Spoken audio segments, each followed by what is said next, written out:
የአዳም ቃል ኪዳን መፈጸሚያው ሲደርስ ላከው ገብርኤልን ወደ ቤተ መቅደስ።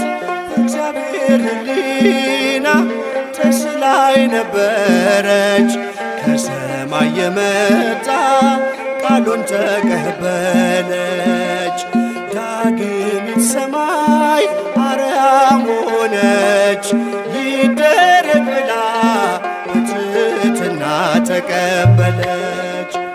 ይኩነኒ በከመ ትቤለኒ ይኩነኒ በከመ ትቤለኒ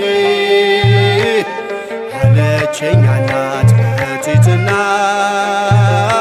በሥጋም በነፍስም ንጽሕት ናትና አለችኝ እናት